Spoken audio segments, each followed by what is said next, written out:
आखिर हम जनप्रतिनिधि क्यों चुनकर भेजते हैं? इसीलिए ही ना कि वो हमारी समस्याओं को आगे जाकर सुलझा पाए, अपनी दमदार आवाज से लोगों को ये बता पाए कि कितनी जरूरी है उन जनता की समस्याओं को सुलझाना जिन्होंने हमारे ऊपर विश्वास किया है, हमें सदन में चुनकर भेजा है। लेकिन उम्मेदाराम बेनीवाल ये नहीं कर पा रहे हैं। जी हाँ, क्यों उम्मेदाराम बेनीवाल ने जीत के बाद एक अजीब सी चुप्पी साध ली है और जब भी वो बोलते हैं तो वो खुद के बोल नहीं बोलते हैं, किसी और के बोल उनके मुंह से निकलते हैं। उम्मेदाराम बेनीवाल को क्यों सीखना चाहिए रविंद्र सिंह भाटी से कि किस तरीके से अग्रेसिव होकर जनता के लिए आवाज उठानी चाहिए सदन में।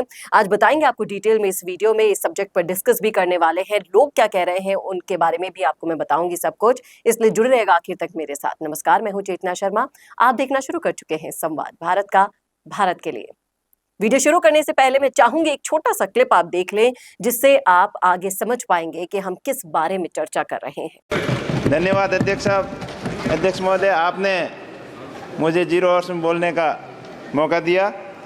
मेरे संसदीय क्षेत्र बाड़मेर जैसलमेर में केन वेदांता ऑयल फील्ड द्वारा वहाँ कार्य किया जा रहा है। वहाँ पोल्यूशन को लेकर कोई विशेष ध्यान नहीं दिया जा रहा है। वहाँ केमिकल युक्त गंदा पानी बोरवेल द्वारा ज़मीन के अंदर छोड़ दिया जाता है, जिससे आसपास के किसानों के बोरवेल के अंदर गंदा पानी वापस आता है, जिससे किसानों के खेत खराब हो गए हैं और आने वाले समय में उनके स्वास्थ्य के ऊपर भी गंभीर असर पड़ेगा। और साथ ही स्थानीय लोगों को रोजगार के लिए कोई महत्व नहीं दिया जा रहा है। मेरा आपके माध्यम से निवेदन है कि एक विशेष दल बनाकर इसकी जांच करवाई जाए, ताकि लोगों के भविष्य के साथ में खिलवाड़ नहीं। तो ये है बाड़मेर जैसलमेर लोकसभा क्षेत्र से चुने गए सांसद उम्मेदाराम बेनीवाल, जिनसे ढंग से अपनी आवाज को बुलंद भी नहीं किया जा रहा सदन में। किस तरीके से वो अपनी बात को कह रहे हैं, उनकी बात को नजरअंदाज उनके मुंह पर साफ साफ किया जा रहा है, सुना भी नहीं जा रहा है।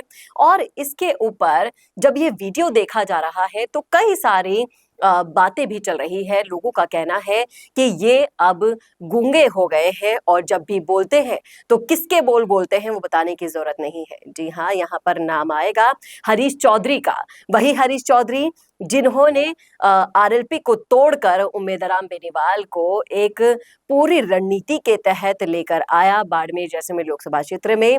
और उसके बाद अब जब भी ये बोली बोलते हैं हरीश चौधरी की ही बोलते हैं, इनके खुद की तरफ से कोई भी बोल नहीं बोले जाते।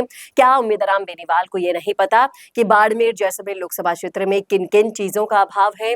क्या उम्मेदाराम बेनीवाल को ये नहीं पता कि वहां पर विकास की कितनी दरकार है? एक तरफ उम्मेदाराम बेनीवाल है, दूसरी तरफ रविंद्र सिंह भाटी को आप देखिए कितने तरीके के मुद्दे वो आज तक सदन में उठा चुके हैं। फिर चाहे से वो सुरक्षा को लेकर हो, फिर चाहे से वो छात्र नेताओं के भविष्य को लेकर हो, जिस पर सुनवाई भी हो रही है।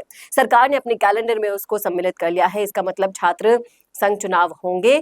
जिस तरीके से अग्रेसिव होकर आप अपनी बातों को रखते हैं, आप आदिवासियों के लिए आवाज उठा रहे हैं रविंद्र सिंह भाटी, जिस तरीके से पिछड़ी जातियों के लोगों के लिए आवाज उठाकर 36 कौम का नेता वहां पर बन रहे हैं, उसके उलट तो आप सांसद बनकर कुछ भी नहीं बोल पा रहे हैं अपने क्षेत्र के विकास के लिए।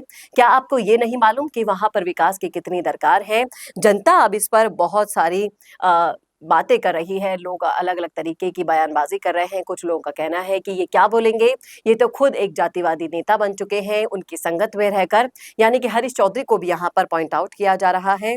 और लोगों का कहना है कि बोलता तो वही है जिसको ये समझ हो, जिसको ये जनता के बीच में जाकर पता चला हो कि समस्याएं आखिर क्या है, किन किन चीजों से जूझ रहे हैं। बजट में जो भी भेदभाव हुआ शिव विधानसभा के साथ, क्यों रविंद्र सिंह भाटी बोले उस पर? क्योंकि कहीं ना कहीं उनको ये लगा कि हमारे शिव को कुछ नहीं मिला है जितने विकास की दरकार उसको है, जितना विधायक होने के नाते रविंद्र सिंह भाटी को करना है उसके अकॉर्डिंग बजट में वो बिल्कुल खाली हाथ रहे। और लोगों का यही कहना है कि उसी तरीके से उम्मेदाराम बेनीवाल को भी अपनी आवाज को पुरजोर तरीके से उठाना चाहिए।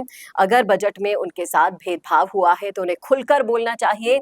लेकिन कहीं ना कहीं आप ये समझ सकते हैं कि उम्मेदाराम बेनीवाल उस मदारी के बंदर की तरह हो गए हैं कि जब उन्हें नचाया जाएगा तब वो नाचेंगे, जब उन्हें बुलवाया जाएगा तब ही वो बोलेंगे। आपको याद होगा पिछले दिनों हरीश चौधरी ने जिस तरीके से विवादित बयान दे दिया था जाट और राजपूत के ऊपर, उसके बाद जो भी हंगामा हुआ था उसमें बीच बचाव में कौन कूदा था? उम्मेद राम बेनीवाल कूदे थे। किसके बचाव में? हरीश चौधरी के बचाव में। तो ये उस तरीके से काम कर रहे हैं कि ये अब हरीश चौधरी की कठपुतली बन चुके हैं। इनको जिस तरीके से, जैसे ही, जिस डोर से नचाया जाएगा, बुलवाया जाएगा, ये उतना ही बोलेंगे। इसके बाद अगले 5 साल तक आप क्या करने वाले हैं, इसका ट्रेलर आप दिखा चुके हैं सदन में। किस तरीके से आप अपनी आवाज को ही बुलंद नहीं करवा पाए। क्या आपको कोई चीज रटवाने की जरूरत है? आपको ये नहीं पता कि विकास के लिए आपको कौन कौन से मुद्दों के लिए सदन में आवाज उठानी चाहिए थी? पुरजोर तरीके से वहां पर जब आपको मौका दिया जा रहा है, आपको चुनकर आगे भेजा जा रहा है, तब भी आप नहीं बोल पा रहे हैं। तो ये सोचने वाली बात है कि आप अगले 5 साल में और क्या-क्या करेंगे। ये तो सिर्फ ट्रेलर था। अगले 5 साल में ऐसा हो सकता है कि रविंद्र सिंह भाटी विधायक के तौर पर वो काम कर कर आपकी सांसदी से भी आगे निकल जाएं और आगे जाके बाड़मेर में जो भविष्य है वो सिर्फ भाटी का ही नजर आ रहा है, इन कठपुतलियों का नजर नहीं आ रहा। ये तो थी हमारी राय। आपकी क्या है कमेंट करके जरूर बताइएगा। कमेंट बॉक्स में कैसा लगा वीडियो बताना न भूलेगा और ऐसी और वीडियोस के लिए देखते रहिए संवाद भारत का। भारत के लिए नमस्कार।